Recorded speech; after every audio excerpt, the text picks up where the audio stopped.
guys, here's Dora back again. Hey, how are you doing? I took 3 weeks off from YouTube. Was it intentional or not? Not really.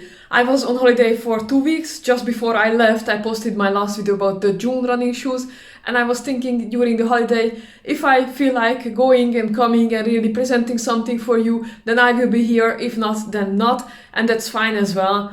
Now we were in France, the southern part of France in Europe, and it was just super nice weather. So we spent those days at the beach and enjoyed the time. Did some running, but nothing really specific, no specific training pack as well. It was really just chilling and reading a lot, enjoying the weather. So that's the reason I was not here for 2 weeks. And afterwards, when I came back, I just started a new job at my old company, basically, but a new assignment there. And I have to say that in one way it's handy to start with a new job after the holiday, but maybe it's just double as much energy as normal. So I really felt that, and that's why also I'm just coming on Sunday on the 3rd week, but I'm really happy to be back here as well. Today I came with a full review, 100k review of a running shoe, and this shoe I purchased end of March, started using it in April, and I was really thinking that I will put those 100 kilometers really soon in the shoe, but that was not the case. It took really until today I reached the 100 kilometers, maybe also because on the holiday in France I did not take this shoe but another one from Hoka. So it took some time until I got there, and that might be also not a good signal, because if I love a shoe, then those 100 kilometers are just coming in with the months. So my weekly mileage is not 80 or 100 kilometers, now it's around 30 kilometers, and I'm really building up after my holiday now. But yeah, if it took like 2 full months to get there, it's maybe not the best. The shoe what I'm talking about is the New Balance 1080 version 12, which was one of my favorite shoes ever. At least version 6 years ago. 6 years has passed and this shoe is still very similar to the old version in many ways. Is it up to the requirements of 2022? Maybe not. Let's go to some details, but I have posted my initial review and I will put up the link there, so I will not go into all the details. I'm just really updating my review for the 100 kilometers. In those 100 kilometers I did some base mileage, and for example today I run some intervals, 13 kilometers long training altogether.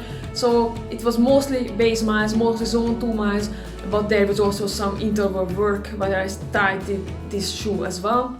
In my initial review, the shoe got 6.5 points in general, which is okay, but it's not the best. Let's see whether this is going up or down. Now for the upper, I have to say that my original score was 8, and I was quite happy with the upper because it's definitely an upgrade versus the version 10, which was the last what I had from this shoe. Today at my 13k run, the temperature was like 20 Celsius degrees with quite some sun. And I had to recognize that my feet were really sweaty. And I'm not a person who is really sweating a lot. So it means that that Hyperknit upper is a bit too much, it's a bit too warm. The lockdown I still have no issues, I had no other irritations with the upper, but still I have to say from those 8 points I have to really go down, and my final score for the upper is 6. Now midsole cushioning, here we had 7 points. And that was quite a good score, and I have to say that I still really like the Fresh Foam X, but it's nothing surprising, so it goes for the mileage, and I also have to say that it got softer with some time, so after like 50 kilometers I felt that it's getting softer and it's giving a bit more energy return, but it's still not really there. So for example, I just put on the On Cloud Monster, which I ordered a few days ago, and there the energy return is incomparable, it's really different.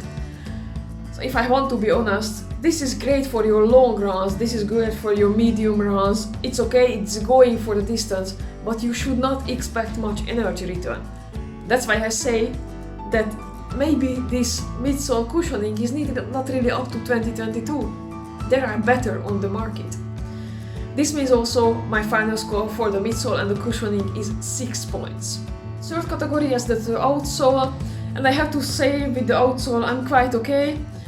There is some damage after 100 kilometers, you can see those rubber points, it's getting less, it's really feeling less, and definitely the exposed midsole foam parts, it's yeah, seeing some damage, but it's not like those Hoka rain cones. It's okay. It's not the best out there, but it's also not bad. Quite flexible, much more flexible than the version 10 was, of course, at the time. So I'm quite okay with the outsole, and I gave 6 points originally, and I have to say, let's stuck with those 6 points. The fourth category is the price and value perspective. And as I mentioned, this is 180 euros here in Europe, maybe a bit less in the States, but still it's a pricey shoe. And as mentioned, I would preferably use it for medium runs, longer runs. It can go for a half marathon, it can go for a marathon, but there are better shoes also for that out there, even in non-carbon plate shoes. So I would definitely say that Endorphin Speed example, which is of course another plated shoe, the New Balance Rebel version 2, I would earlier go for a half marathon, not for a marathon definitely. And that is also much better price point. So yeah, what's the use case of this? Is it worth 180 euros? You have to answer it yourself, but I have to say that the point here will remain the 5, that's the original score. Altogether, yes, those points went lower with 3 points, which means that the average score is 5.75, which is lower than 6 points, and I have to say that I'm kind of emotionally attached to the shoe, and I love this shoe as well. I will use it definitely, but there are better on the market in my view. If you had this shoe, you were running the past months in this New Balance 1080, let me know in the comment box below what is your view. Is it your favorite this year, or maybe you found something else which you prefer? Thank you very much for your time. Please don't forget to give a like if you liked the video and subscribe to the channel. See you in the next video. Bye.